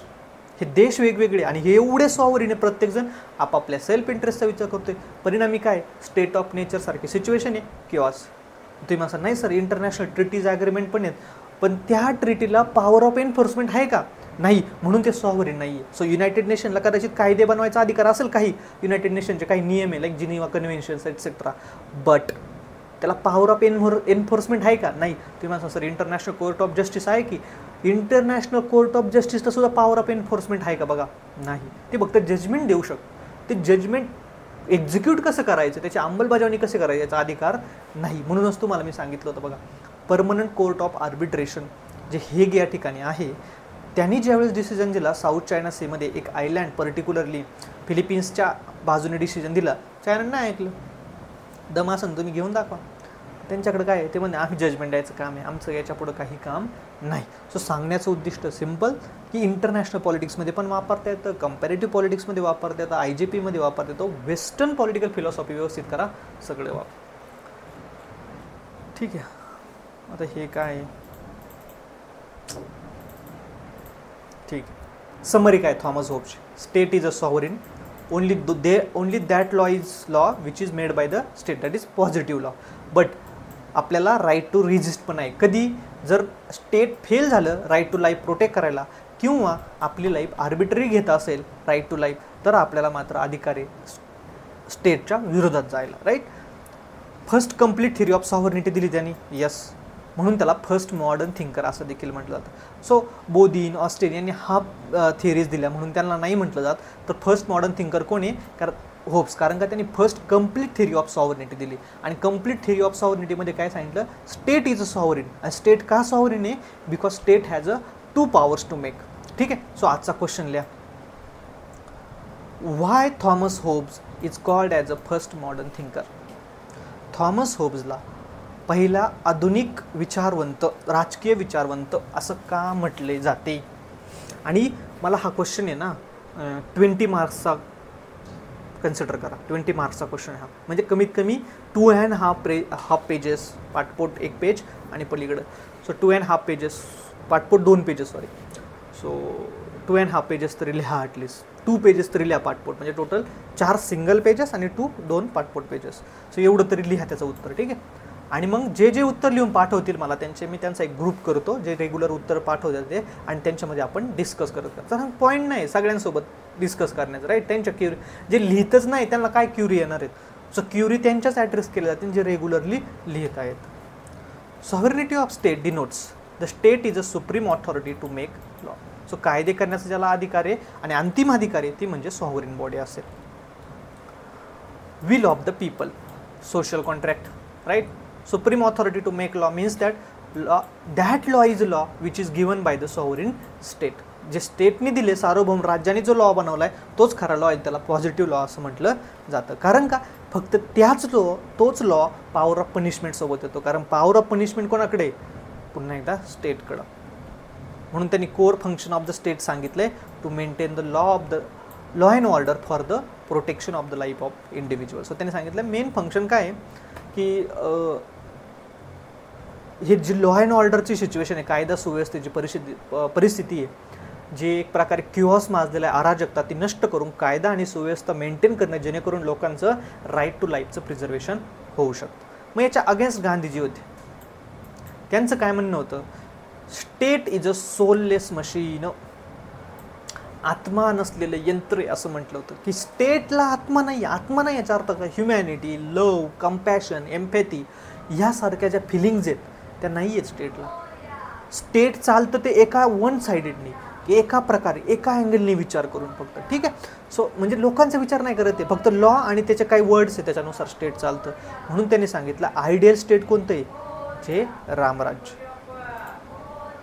सो नेक्स्ट, सो होपफुली ही गोष्ट कळाली असेल. आता next, Hobbes theory of political obligation. So next topic आहे Hobbes theory of political obligation. Political obligation म्हणजे काय हे समजून घ्या, मग होब्सचं त्याच्यावर काय ओपिनियन हे समजून घेऊ. पॉलिटिकली ऑब्लिगेशन आहे ना, जर एका वाक्यात समजून सांगायचं ना, why I am obeying the state. Simple. की लोक, आय एम म्हणजे मी, लोक, इंडिव्हिज्युअल हे राज्याचं का ऐकतात, याला म्हणतात political obligation. Political obligation theory हे एक्सप्लोर करण्याचा प्रयत्न करते, हे शोधण्याचा प्रयत्न करते की काय कारण असतील की लोक ऍक्च्युली राज्याचं सगळं ऐकतात. त्याच्यातले एक तुम्हाला आता लगेच लक्षात आलं असेल, पॉवर ऑफ पनिशमेंट. ठीक आहे. सो लॉजिकली होप्सच्या त्या थेअरीपर्यंत पोहोचायचे, पण अजून खूप सारे रिझन्स आहेत आणि खूप साऱ्या लोकांनी वेगवेगळ्या पद्धतीने सांगण्याचा प्रयत्न केलेला आहे की ऍक्च्युली पॉलिटिकल ऑब्लिगेशन काय आहे, why people should obey or be oblige toward the state, की त्यांना ते का असले पाहिजे ऑब्लाइज. ऑब्लाइज म्हणजे काय, की एक प्रकारे त्यांचं ऐकणारे, right. What is the extent, कोणत्या लिमिट पर्यंत लोकांनी ऑब्लिगेशन पाळलं पाहिजे. आता क्वेश्चन्स काय होतं, 10 marker, right a short note on political obligation किंवा होप्स पॉलिटिकल ऑब्लिगेशन. बस एवढेच क्वेश्चन येतात. एक तर पॉलिटिकल ऑब्लिगेशन वरती येतं, त्यावेळेस मात्र होप्स पण लिहावं लागतं, ऑदर पण लिहावं लागतं. बट जेव्हा फक्त political obligation of the hopes येतं, त्यावेळेस होप्सच काय म्हणणे त्यावेळेस लिहायचं असतं. आणि शॉर्ट नोटला क्वेश्चन येणार आहे, हा क्वेश्चन 20 मार्कर नाहीये. Whether man has a right to disobey or not, म्हणजे ह्या पॉलिटिकल ऑब्लिगेशन थिअरीमध्ये मान्य की स्टेटचं ऐकावं लागतं, बट त्याचं न ऐकण्याचा म्हणजे विरोध करण्याचा, प्रोटेस्ट करण्याचा पण अधिकार आहे की नाही, डिसओबे करण्याचा सुद्धा अधिकार आहे. सो हे statement hopes. The end, end म्हणजे काय लक्षात ठेवा, शेवट नाही, एंड म्हणजे पर्पज, एंड म्हणजे ऑब्जेक्टिव्ह, उद्दिष्ट. ठीक आहे. So end of the obedience is a self preservation. Obedience म्हणजे काय, ऐकणे, सो पालन करणे. सो मनुष्याचं जे अल्टिमेट ऑब्जेक्टिव्ह आहे की तो स्टेटचं ऐकतो, सगळं सगळ्या आज्ञा पालन करतो, त्याचं कारण आहे सेल्फ प्रिझर्वेशन, स्वतःचं राईट टू लाईफचं प्रिझर्वेशन. सिंपल. ठीक. Man is obliged toward the state because in the absence of state the life of man is a nasty poor. So कारण का, सिंपल, त्याने तेच सांगितलं ना की होपच्या म्हणण्यानुसार स्टेटचं सगळं का ऐकतात, कारण त्यांच्या म्हणण्यानुसार जर स्टेटचं ऐकलं नाही म्हणजेच तुम्ही सॉवरेन झाले, म्हणजेच सगळे सॉवरेन झाले, म्हणजे स्टेट ऑफ नेचर, आणि म्हणूनच प्रत्येकाची लाईफ NPBS होते. Reason being, this is the very reason why the people start obliging the state किंवा start to show their oblige toward the state. So स्टेटचं ऐकायला सुरुवात झाली, त्याचं रिझन हे this. Even the 3 most important counsels of the prudence suggest that self-preservation, to come out of the state of nature आणि honour the contract, हे आपण already बघितले. आणि ह्या तिन्ही गोष्टींसाठी माणूस त्यांचं ऐकतो, कारण त्याला कॉन्ट्रॅक्ट पण ऑनर करायचंय, जे काही करार केलेला आहे तो पाळायचा आहे, आपल्याला त्याला स्टेट ऑफ नेचर मध्ये जायचं नाहीये, आणि त्याच्यासाठी राईट टू लाईफ इम्पॉर्टंट आहे, आणि ह्या गोष्टींसाठी ते स्टेटचं सगळं ऐकतं. पण कोणत्या एक्सटेंट पर्यंत ऐकतात. State commands absolute obedience, absolute obedience म्हणजे काही क्वेश्चन मार्क उभा करायचा नाही, ॲब्सोल्युटली तुम्ही ऐकलं पाहिजे म्हणजे ऐकलंच पाहिजे, अदरवाईज तुम्ही कुठं कोणत्या परिस्थितीमध्ये जाणार आहे, अराजकता. सो तुम्हाला ॲब्सोल्यूट ओबिडियन्स पाहिजे, राईट. सो ओबिडियन्स म्हणजे काय, एक प्रकारे आज्ञा पाळणार. सो तुम्ही आज्ञा पाळणारे असले पाहिजे, त्याच्यामध्ये क्वेश्चन मार्क नको की हीच पाळी तीच नाही पाळणार, सगळ्या आज्ञा पाळावं लागतील. आणि कुठपर्यंत पाळल्या जातात. बट याचा अर्थ असा नाही की मॅनला विरोध करण्याचा अधिकार नाही, विरोध करण्याचा अधिकार आहे, पण केव्हा, 2 कंडिशन सांगितल्या, जर राज्याला त्याची लाईफ प्रोटेक्ट करता आली नाही तर, ठीक आहे, किंवा आर्बिट्ररी. आणि त्यानंतर होपचं असं स्टेटमेंट बघा, I and fear were born together. याच्याबद्दल ऑलरेडी डिस्कस केलंय. फिअर म्हणजे काय, याचा म्हणण्याचा अर्थ काय, the basis of authority of state is the element of fear in a man. So त्यांनी काय सांगितलं, स्टेट कुठून जन्माला आलं, राज्य कुठून जन्माला. तुम्ही आज पोलिसांना घाबरता, कारण का, त्यांच्याकडे पॉवर ऑफ पनिशमेंट आहे, आणि पोलीस कोण आहेत, स्टेट आहे. सिंपल. सो सांगण्याचं, इव्हन स्टेटची व्याख्या सुद्धा तिथून आलेली आहे, police state, right. So state म्हणजे काय, पोलीस, सिटी, बरोबर. So element of fear in a man. So in the absence of state there is a fear of loss of life. So प्रत्येकाला भीती आहे, आणि भीती कशाची, loss of life. Loss of लाईफची पण का भीती आहे, कारण लॉस ऑफ लाईफने डेथ होईल, डेथ झाली म्हणजे त्याच्या ब्रेनमधील पार्टिकल स्टॉप होतील, त्यांची मोशन स्टॉप होईल, मोशन स्टॉप झाली म्हणजे काय, प्लेजर नाही. आणि man is a by nature selfish animal. So ही लिंक लक्षात ठेवा, ही स्टोरी लक्षात ठेवा, फार सिंपल आहे. हेन्स द युटिलिटेरियन, एक second, hence the utilitarian man aims to preserve his life has created the state. So त्यांनी सांगितलं, उपभोक्तावादी जो मनुष्य आहे, याच्यामुळे ऍक्च्युली स्टेट निर्माण झाले, कारण त्याच्या भीतीमुळे स्टेट निर्माण झाले, आणि हे जे स्टेट निर्माण झाले याला त्याने सर्व अधिकार ट्रान्सफर केलेले एक्सेप्ट राईट टू लाईफ. मग याचा अर्थच काय आहे, hopes is a child of is on time, कारण त्यांनी त्यावेळेस स्पॅनिश आर्माडा असेल यासारख्या गोष्टी बघितल्या होत्या. ऍट द सेम टाइम त्यावेळेस तो जो जन्माला त्याचं प्री मॅच्युअर बर्थ झाली होती, सो त्याच्यामध्ये ते फिअर होतं आणि त्याचाच परिणाम, कारण दोन्ही सांगितले, सिव्हिल वॉर पण आणि स्पॅनिश आरमाडा पण, आणि ह्या दोन्ही गोष्टींचा परिणाम असा आहे, त्याच्यासाठी सुद्धा fear of loss of life is a supreme fear, आणि म्हणून तो स्टेटला प्राधान्य देतो आणि ऍब्सोल्यूट स्टेट निर्माण करतो. मग क्वेश्चन असा राहतो की खरंच ऍब्सोल्यूट स्टेट निरंकुशवादी आहे की इंडिव्हिज्युअलिस्टिक आहे, व्यक्तिवादी. व्यक्तिवादी कोण? जे व्यक्तीचा विचार करतात ते व्यक्तिवादी. ऍब्सोल्युटिस्ट म्हणजे कोण? जे निरंकुश सत्ता पाहिजे असं मानणं आहे त्यांचं, ते ऍब्सोल्युटिस्ट. मग तुम्ही ठरवा आणि कमेंटमध्ये सांगा मला की होप्स ऍब्सोल्युटिस्ट आहे की इंडिव्हिज्युअलिस्ट. ठीक आहे, मी होल्ड करतो आणि मग तुम्ही ठरवा. ज्यांनी वाचलंय त्यांनी त्यांचं ओपिनियन मांडू शकता, आणि ज्यांनी फर्स्ट टाइम ऐकतात ते पण देखील त्यांचं ओपिनियन मांडू शकता. पण ओपिनियन मांडा की हे काय आहे नेमकं, ऍब्सोल्युटिस्ट आहे इंडिव्हिज्युअलिस्टिक. पहिली गोष्ट एक लक्षात ठेवा, ऍब्सोल्युटिझम म्हणजे काय? टोटलिटेरियनिझम नाही. टोटलिटेरियनिझम म्हणजे काय? डिक्टेटरशिप, एकच राजा, हुकुमशहा. सो हुकुमशहा नाही. ऍब्सोल्युटिझम म्हणजे काय? की स्टेट कोण म्हणजे निवडून येऊ शकतो, ती डेमोक्रेसी पण असू शकते, बट स्टेट पाहिजे, राज्य नावाची संकल्पना पाहिजे, आणि त्या राज्याकडे सर्व अधिकार पाहिजे, कारण ते राज्य सार्वभौम असलं पाहिजे. हे ऍब्सोल्युटिझम झालं, त्याच्याकडे सगळे अधिकार आहेत, त्या अधिकारांवर काहीही मर्यादा नाहीत, असं जे सांगतात ते ऍब्सोल्युटिस्ट. टोटलिटेरियन कोण? मी सांगेल तेच खरं, मीच हुकुमशहा असेल आणि माझाच कायदा असेल, मी सांगेल त्याच गोष्टी सगळ्या खरं, असं मानणारा सगळा हुकुमशहा किंवा डिक्टेटरशिप आहे. आणि होब्स ऍब्सोल्युटिस्ट होता, टोटलिटेरियन नव्हता. Means Hobbes gives absolute power to the state. So त्यांनी निरंकुश सत्ता राज्याच्या हातात दिली. याचाच अर्थ काय? त्यांनी मिडल एजेसमध्ये म्हणजे मिडिवल पिरियडमध्ये, मध्ययुगीन काळात असणाऱ्या ज्या समस्या होत्या त्या दूर करण्याचा प्रयत्न केला. सगळ्यात पहिली गोष्ट काय समस्या होती? की चर्च पण होतं, फ्युडल लॉर्ड्स पण होते, किंग होते, राईट, एम्परर होता, हे सगळे जे क्युऑस होतं सॉव्हर्निटीचा तो सॉल्व्ह करण्याचा प्रयत्न केला. हा क्युऑस हायलाइटला कोणी आणून दिला? मॅकियावेलीने. सॉल्व्ह कोणी करण्याचा प्रयत्न केला? होब्सने. About the ultimate authority to make law, म्हणून त्यांनी सांगितलं फक्त स्टेट ही एकच सॉव्हरेन ऑथॉरिटी असेल, दुसरं कोणीही नाही. म्हणून लक्षात ठेवा, त्यावेळेसच्या चर्चनी लेव्हियाथन आणि द प्रिन्स दोन्हीही पुस्तकं बॅन केलेली होती.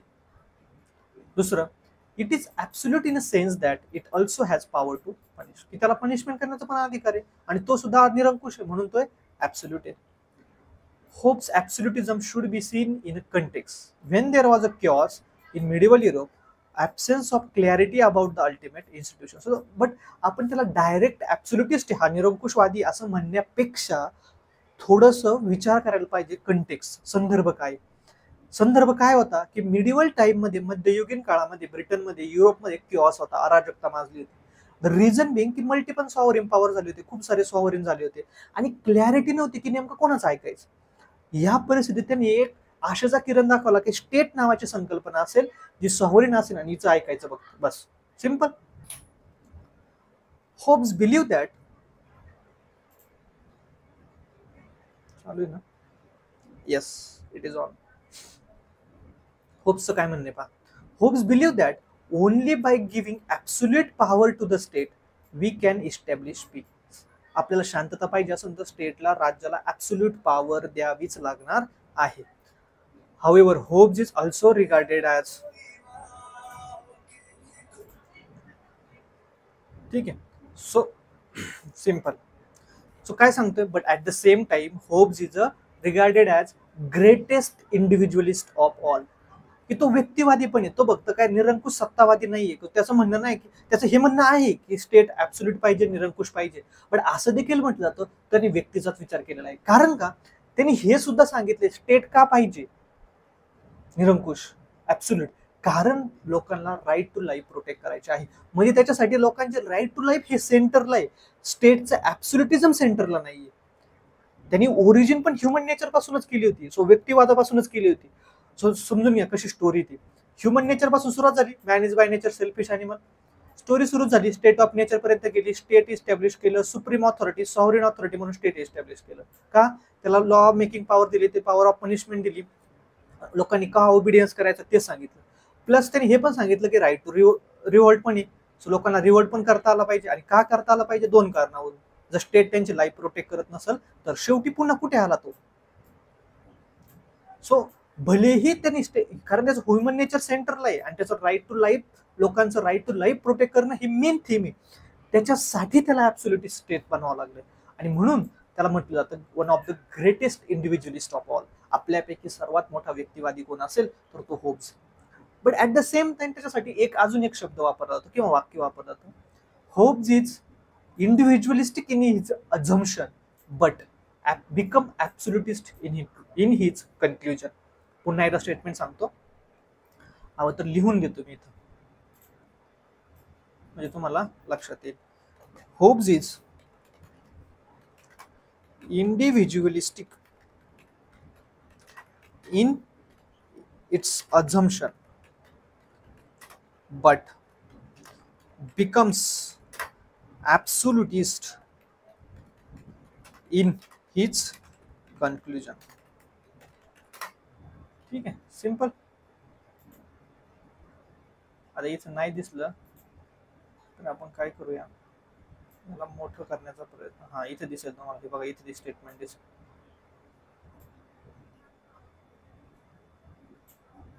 कलर चेंज करूया. ठीक आहे, आता दिसते. आणखी नाही दिसत, वेगळा कलर आणखी. आता दिसतंय. येस, पहा. Hobbes is absolutist in his conclusion but individualistic in his conclusion. Sorry हा, individualistic in his assumption. Confusion झालं. But Hobbes is individualistic in his assumption म्हणजेच काय की अझम्पशन म्हणजे काय, एक प्रकारे गृहीत. सो सुरुवात त्याने केली व्यक्तिवादापासून, कारण त्यांनी ह्युमन नेचर, ह्युमन पर्सन सेंटरला ठेवला म्हणून त्याची सुरुवात झाली व्यक्तिवादापासून. बट हे प्रूव्ह करताना किंवा लोकांची लाईफ प्रोटेक्ट करण्याच्या नादात तो शेवटी कन्क्ल्युजनला जेव्हा पोहोचला त्यावेळेस काय निर्माण झालं होतं, ॲब्सोल्युटिस्ट. कारण स्टेट ॲब्सोल्यूट स्टेट निर्माण करण्यास सांगितलं त्यांनी. So Hobbes is an individualistic in his assumption but becomes absolutist in his conclusion. म्हणजेच काय, याला मराठीत लिहायचं झालं तर सिंपल असं लिहू शकतो आपण, होब्सचं गृहीतक ही व्यक्तिवादापासून सुरुवात होते परंतु निर्णयापर्यंत पोहोचण्यासाठी, कन्क्ल्युजन म्हणजे काय, अंतिम टप्प्यात पोहोचण्यासाठी. सो निर्णयापर्यंत पोहोचेपर्यंत, निर्णय म्हणा किंवा कन्क्ल्युजनला आपण काय म्हणतो, मला तो मराठी वर्ड सापडा. कन्क्ल्युजन, इंट्रोडक्शन, प्रस्तावना, बॉडी, मुख्य भाग आणि कन्क्ल्युजन, समर्पण किंवा कन्क्ल्युजन, व्हॉटेवर. ठीक आहे, मला कधी कधी मराठी वर्ड सुचत नाही. सो मराठी वर्ड काय असेल त्याला तो बघून घ्या. तो कन्क्ल्युजन. सो तो त्याच्या निर्णयापर्यंत पोहोचेपर्यंत तो मात्र निरंकुश झालेला होता. बट आता इथं लक्षात ठेवा, इथंच स्टेटमेंट लक्षात ठेवा, त्याचं मिनिंग मात्र पुढे बघणार आहे. स्टेटमेंट इथंच लक्षात ठेवा. स्टेटमेंट काय आहे, simple. Hobbes is individualistic in its assumption but becomes absolutist in its conclusion while, पुढे स्टेटमेंट असे, while John Locke is individualist out and out म्हणजे काय, थ्रू आउट. त्याच्या सुरुवातीपासून तर कन्क्ल्युजन पर्यंत, तो अगदी समाप्तीपर्यंत तो इंडिव्हिज्युअलिस्टिकच होता. सो हे कम्पॅरेटिव्हली वापरलं जातं होब्स आणि लॉक यांच्या तुलनेमध्ये. ठीक आहे. सो होब्स आणि लॉकची तुलना असं नेहमी मॅकॅव्हेलीची तुलना याच्यासोबत असेल, कौटिल्यासोबत असेल, प्लॅटो अरिस्टॉटलची तुलना असेल, पुढे जाऊन हिगल मार्क्स असेल, मार्क्स ग्रामसी असेल, राईट, मिल आणि बेंथम असेल आणि ऍट द सेम टाइम लास्टला हॅना अरेंट असेल. सो हे पेअर लक्षात ठेवा, आन्सर लिहिण्यासाठी हेल्प होतात, ज्या मी इंट्रोडक्शन मध्ये ऑलरेडी सांगितलं आहे. ठीक आहे. सो ह्या दोन स्टेटमेंट लक्षात ठेवा. Why Hobbes consider as a greatest of all individualist. मग आता आपल्याला हे पण बघायचंय की त्याला इंडिव्हिज्युअलिस्ट का म्हटलं जातं. तीन गोष्टी प्रामुख्याने लक्षात ठेवा. पहिली गोष्ट नंबर 1, त्यांनी ह्युमन नेचर यूज केलं. पहिलं पॉईंट म्हणजे हे नोट्स कशा काढायचे, हायलाइट्स. ह्युमन नेचर यूज केलं म्हणून तो ह्युमन सेंट्रिक आहे. दुसरं, त्यांनी काय सांगितलं, त्याच्यासाठी माणसाचा राईट टू लाईफ इम्पॉर्टंट होता आणि द मोस्ट इम्पॉर्टंट फॅक्टर आहे. जरी स्टेट ॲब्सोल्यूट झालं तर राईट टू लाईफ त्याच्यासाठी सगळ्यात इम्पॉर्टंट आहे. तिसरी गोष्ट, ते राईट टू लाईफ एवढं इम्पॉर्टंट आहे, त्यांनी ॲब्सोल्यूट स्टेट जरी निर्माण केलं तरी त्यांनी राईट टू सेल्फ प्रिझर्वेशन दिलेलं आहे. म्हणजेच काय, आणि त्याच्यासाठी राईट टू रिव्हॉल्ट पण दिलेला आहे. Self preservation and right to revolt. So त्यांनी व्यक्तीचं स्वातंत्र्य टिकून राहण्यासाठी, त्याचं स्वातंत्र्य टिकून राहण्यासाठी अगदी विरोध करण्याचा सुद्धा अधिकार दिलाय. आणि ह्या 3 गोष्टी तुम्हाला एक्सप्लेन करून सांगायच्या आहेत आणि त्या एक्सप्लेनेशन लक्षात येईल, he is a greatest of all individualist. ठीक आहे. मग इंडिव्हिज्युअलिस्ट म्हणजे कोण, की जी लोक प्रायमसी देतात कोणाला, इंडिव्हिज्युअलला, की ज्या लोकांच्या थिअरीमध्ये इम्पॉर्टंट कोणाला असतं, प्राथमिकता असते इंडिव्हिज्युअलला over the state and society. समाज, राज्य याच्यापेक्षा ही व्यक्ती महत्वाचा असं जे मानतात ते लोक इंडिव्हिज्युअलिस्टिक. गांधीजी इंडिव्हिज्युअलिस्टिक म्हणू शकतात, but for individualist man is prior to state. Aristotle नाहीये, Aristotle is father of political science. ठीक आहे, man is a prior to the state म्हणजे काय की त्यांचं म्हणणे अगोदर मनुष्य जात अस्तित्वात आली आणि त्यांनी मिळून स्टेट स्थापन केलं. सो क्रोनॉलॉजिकली बघायला गेलं तर मॅन अगोदर आलाय. सो मॅन अगोदर पण येत, प्रायोरिटी त्याला मॅनला आहे. आणि man doesn't mean man, human. So gender neutral लक्षात ठेवा, त्यावेळेस कशा प्रकारे डिस्क्रिमिनेशन होतं हिथून पण दिसून येतं. ठीक आहे, सो त्यांच्या म्हणण्यानुसार ह्युमन सगळ्यात इम्पॉर्टंट आहे than the state, over the state. Western फिलॉसॉफीमध्ये individualism can be trace to the sophist. आता हे सोफिस्ट कोणी हे तुम्हाला प्लॅटो मध्ये पाहायला मिळेल, त्यावेळेस डिटेलमध्ये डिस्कस करू.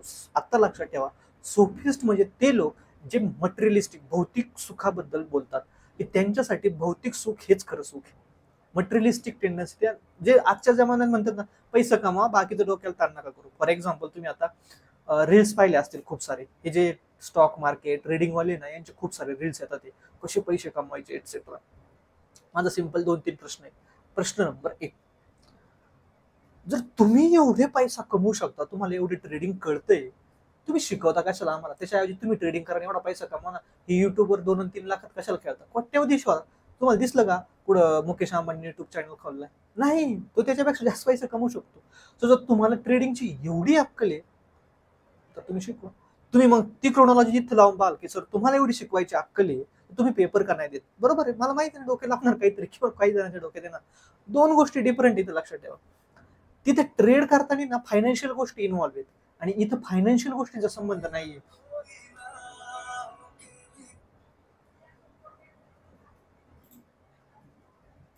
आज खूप डिस्टर्ब होतोय गणपती. ठीक आहे, सो असो, ट्रेस टू द सोफिस्ट. म्हणून सोफिस्ट लोक भौतिक सुखाबद्दल बोलतात, त्यांच्या म्हणण्यानुसार भौतिक सुख हेच खरं सुख आहे. Next, individual reemerge in a modern times. Modern time मध्ये, कारण का मिडिवल टाइम मध्ये सोसायटी ज्यादा इम्पॉर्टंट झाली होती. इंडिव्हिज्युअलिस्ट आर ऑफ 2 टाइप्स, 2 टाइपचे असतात. एक मेथोडॉलॉजिकल, प्रक्रियात्मक. म्हणजेच काय की ज्यांनी मानवी स्वभावाचा, मनुष्याचा वापर केलेला आहे आपल्या मेथोडॉलॉजीमध्ये, प्रक्रियेमध्ये आपली पॉलिटिकल थिअरी डेव्हलप करण्यासाठी. जसं की Hobbes, who bases the political philosophy on individualistic nature of a man. For example, Hobbes. For example, Machiavelli. For example, John Locke. For example, John Rawls सुद्धा to the some extent. पण John Rawls नाही म्हणता येणार individualistic, तो society centric पण आहे. At the same time just society बद्दल बोलतो, न्यायपूर्ण समाजाबद्दल बोलतो. बट तुम्हाला तिकडे पाहायला मिळेल ह्युमन नेचरचा वापर केलेला आहे क्लासिकल रिअलिस्टने, शास्त्रीय वास्तववादी लोकांनी. राईट, मॉर्गन थ्यू, मियर शायमर आपल्याला न्यू रिअलिझम मध्ये येतील, पण क्लासिकल रिअलिझम मध्ये मॉर्गन थ्यू ना, तो क्लासिक एक्झाम्पल आहे ज्यांनी ह्युमन नेचरचा वापर केलेला आहे. राईट. दुसरा प्रकार आहे तो म्हणजे नॉर्मेटिव्ह, जे व्हॅल्यू आहे त्यांची. म्हणजे काय की ते सांगतात की इंडिव्हिज्युअलिझम बॅड किंवा रॉंग नाही, बट इंडिव्हिज्युअलिझम इज इंडिव्हिज्युअलिझम. ही माणूस महत्वाचा आहे, ही मूल्य, ही मानवी मूल्यांचा विचार करतात. ते बॅड किंवा रॉंग किंवा ह्या गोष्टीमध्ये पडत नाही. आणि being individualistic is a good thing असं ते सांगतात. For example Bentham. मग फाउंडेशन काय आहे? Not absolutism but individual. So होप्सची थिअरी सुरुवात कुठून होती? इंडिव्हिज्युअलिझम वरून. मेथोडॉलॉजिकल इंडिव्हिज्युअलिझम आहे, रिझॉल्युटिव्ह कॉम्पोजिट अप्रोच त्यांनी प्रूव्ह केलं ह्युमन नेचर कसं आहे, आणि त्याच्यावरून त्याची थिअरी बिल्ड करत गेला तो. राईट. सो कोर जो कॉज आहे, मेन रिझन आहे ते इंडिव्हिज्युअलिझम आहे, नाही की ऍब्सोल्युटिझम. त्याला हे स्टेट ऍब्सोल्युटली स्थापन करायचं नव्हतं. त्याचं प्रायमरी कन्सर्न होतं की इंडिव्हिज्युअल पर्सनचं सेल्फिश नेचर वरून डेव्हलप करायचं, कारण राईट टू लाईफ प्रिझर्व करायचे. State is a means. त्याने सांगितलं ऍब्सोल्यूट स्टेट जरी निर्माण झाला असला ना, ते फक्त एक माध्यम आहे. अल्टिमेट टार्गेट काय आहे, एंड ऑब्जेक्टिव्ह काय आहे, तर प्रिझर्वेशन ऑफ इंडिव्हिज्युअल लाईफ. म्हणून मी सांगितलं human nature, right to life, आणि तिसरं पुढे येईल राईट टू रिव्हॉल्ट. पण परत त्यांनी इंडिव्हिज्युअल दिले स्टेटच्या अगेन्स्ट. हे तिन्ही गोष्टी सजेस्ट करतात की he is an individualist of all.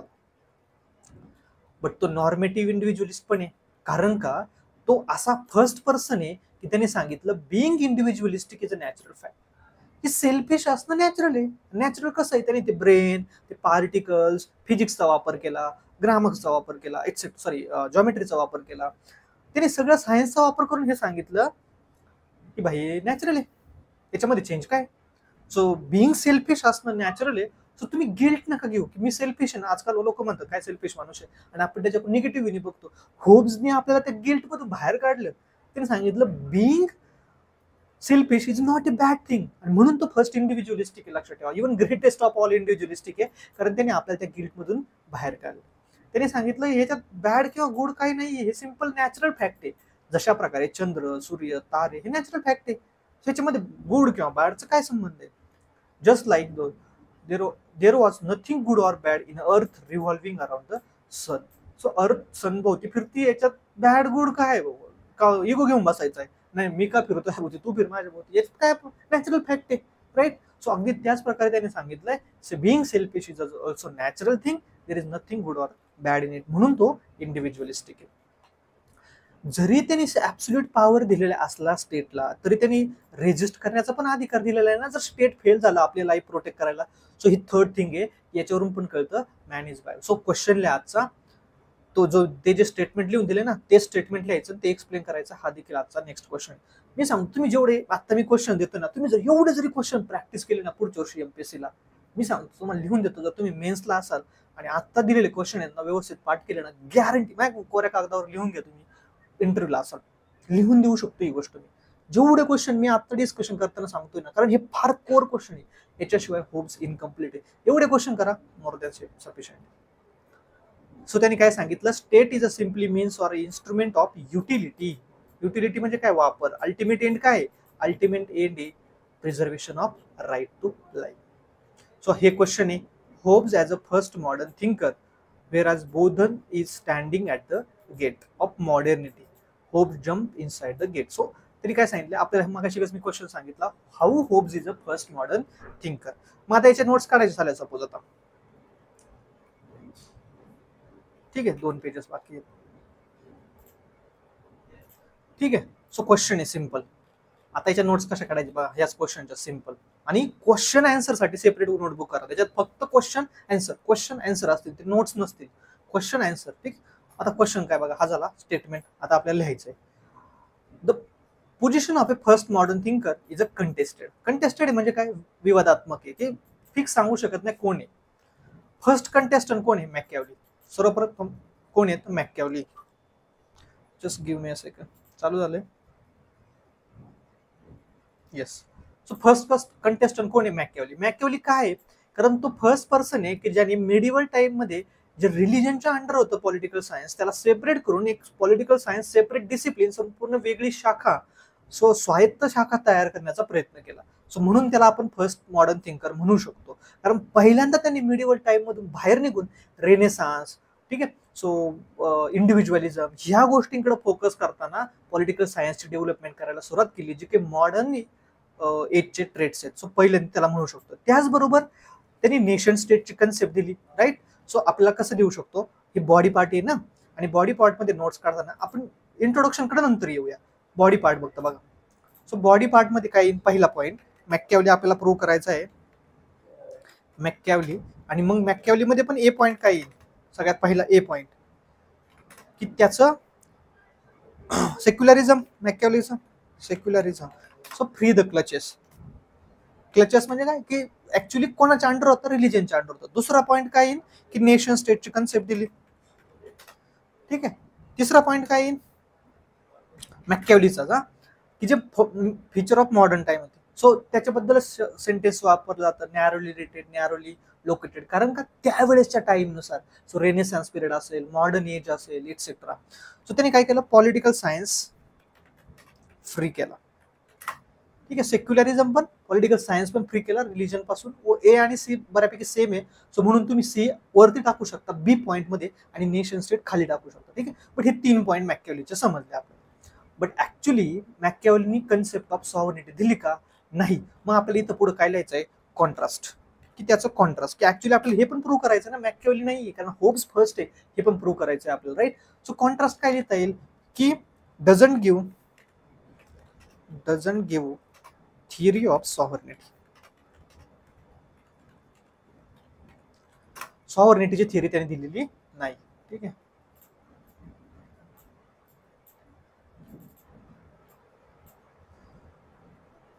एक सेकंड, त्यांनी थिअरी ऑफ सॉव्हर्निटी दिली नाही, म्हणून तो नाही. कोण नाही? मॅकियावेली नाही. ठीक आहे, की जे मॉडर्निटीचं फीचर होतं. सो त्यांनी सॉव्हर्निटी बद्दल काही बोललेलं नाही. त्याचबरोबर त्याची मेथड पण मॉडर्न किंवा सायंटिफिक लेवलला नव्हती. त्यांनी तेच वापरलेले, हिस्ट्री वगैरे स्टडी करा, सायकोलॉजी स्टडी करा, etcetera.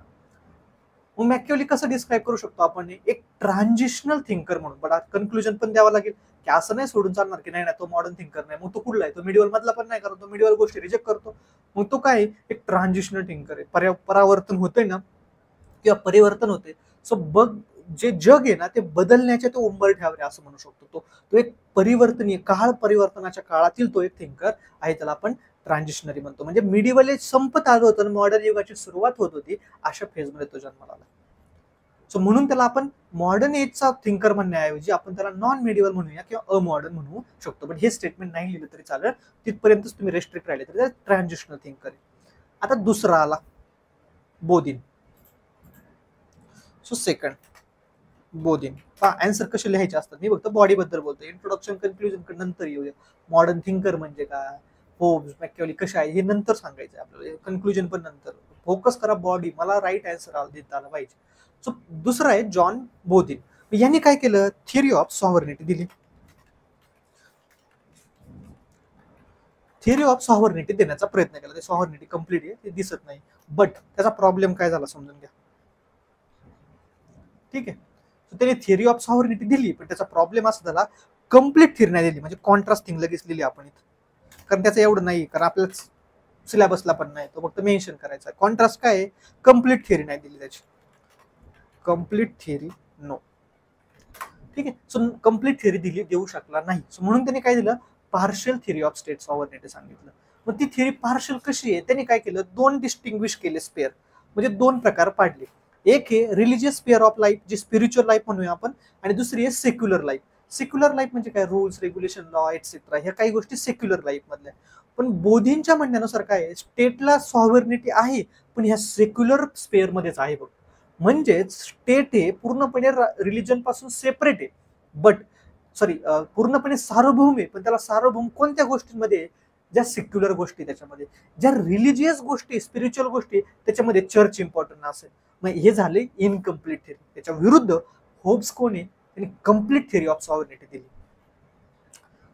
So Hobbes become the first modern thinker. आणि मग थर्ड येणार आपला ऍस्पेक्ट होब्स. आणि मग होब्स तुम्हाला कशा कशा प्रकारे वाटतोय फर्स्ट मॉडर्न थिंकर ते इथं लिहायचंय. पहिली गोष्ट, त्यांनी ओरिजिन ऑफ स्टेट सांगितलं, ते chaos, state of nature, social contract हे एक्सप्लेन करायचं. दुसरं त्यांनी काय सांगितलं? Theory of sovereignty.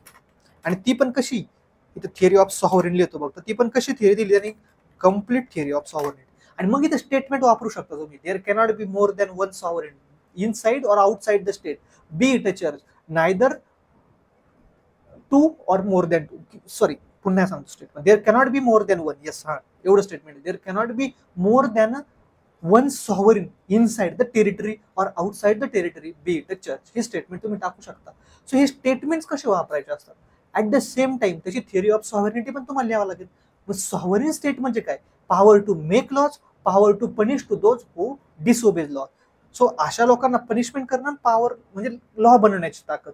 आणि मग त्यांनी ती ताकद कोणाला दिली? स्टेटला. म्हणून त्यांनी complete theory of sovereignty of state दिली. राज्याच्या पूर्ण सार्वभौमत्वाचे सिद्धांत त्यांनी मांडला, म्हणून त्याला म्हटलं जातं फर्स्ट मॉडर्न थिंकर. किती सिंपल आहे.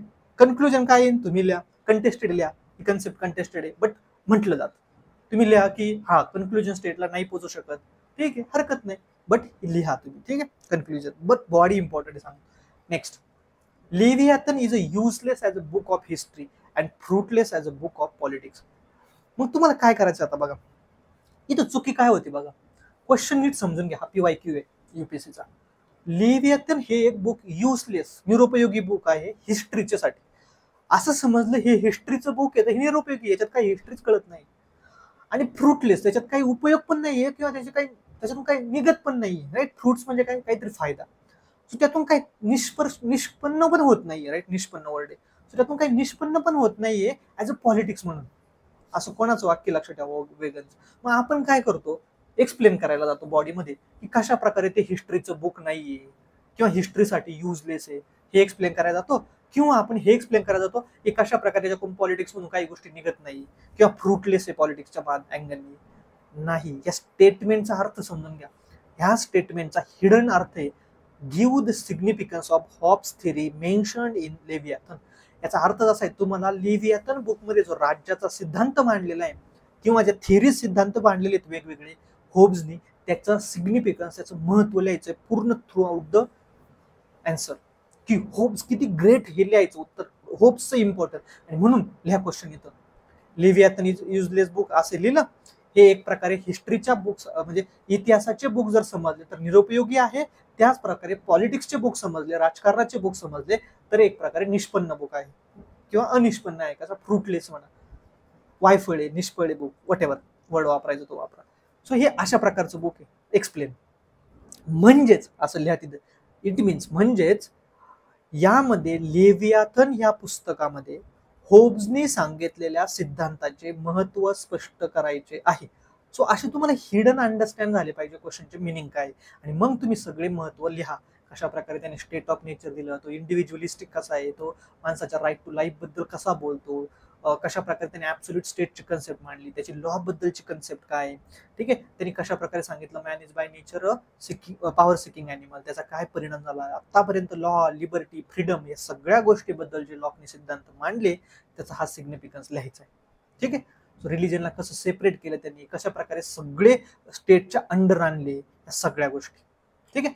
So that's all about the hopes. Me hope करतो की होपचे जे 4-5 क्वेश्चन आहे ते सगळे एकत्र लिहा. ज्या दिवशी तुमचे एकत्र लिहून होतील त्या दिवशी आपण एक ग्रुप करूया, त्यानंतर आपण सर्वांचं डिस्कशन ठेवूया, आणि ज्या पद्धतीने हे आपण असा क्वेश्चन डिस्कस केला, हा first hope is first modern thinker, अशा पद्धतीने सगळे क्वेश्चन डिस्कस करूया. त्याच्यामध्ये इंट्रोडक्शन काय असायला पाहिजे, बॉडी पार्ट काय असायला पाहिजे, पहिला पॅराग्राफ काय असायला पाहिजे, स्टेटमेंट्स कुठे टाकायचे, त्याचा कंटेक्स्ट कसा बिल्ड करायचा, कॅची स्टेटमेंट्स कसे आणायचे, एटसेट्रा. त्याच्या अगोदर होमवर्क, डेफिनेटली क्वेश्चन तर होमवर्क आहेच. ॲट द सेम टाइम अजून एक होमवर्क आहे. काय करायचं, होप्सचे मध्ये आलेले सगळे जे स्टेटमेंट आहे ना, ते सगळ्या पहिल्या पेजवर एका सेपरेट पेजवर लिहून काढायचे सगळे. Covenants without swords, liberties where law is silent, liberties and absence of opposition to the external impediments of the motion, हे सगळे जे स्टेटमेंट्स आहेत होप्सचे सगळे एका साईडला एका पेजवर लिहून काढायचे. ठीक आहे. सो थांबूया या ठिकाणी, आणि मी सांगितल्याप्रमाणे ऍटलीस्ट कमेंट करत चला की तुम्ही जे क्वेश्चन विचारले ते सांगत चला, जेणेकरून मी सांगितलं आता थोडासा एक्सक्लुझिव्ह ग्रुप बनवणार आहे. जे सिरियस स्टुडंट करतात आहे ना, त्यांच्यासाठी जास्तीत जास्त वेळ कसा देता येईल मला ते बघणार आहे मी, जेणेकरून मला कळून येतं की कोण सिरियसली करतंय, अटेंटिव्ह करतंय, कोण चालता फिरता ऐकतंय, नुसतं कानात लावून दिलं, आणि किंवा कोणी ऐकतच नाहीये, फक्त बघतंय सोडून देतंय. सो सगळ्या गोष्टी जाणवतात मला कशा माध्यमातून, तुमच्या कमेंटच्या माध्यमातून, तुम्ही लिहिलेल्या अँसरच्या माध्यमातून, राईट. सो गो हेड. सो जर तुमच्यासाठी एवढं करत असेल तर सपोर्ट करायला हरकत नाही. ठीक आहे. सो थांबूया या ठिकाणी. आजच्या या सेशनमध्ये होप संपलेला आहे. सो नेक्स्ट लेक्चर पासून मी प्रोबॅबली लॉग सुरू करेन. ठीक आहे. थँक्यू.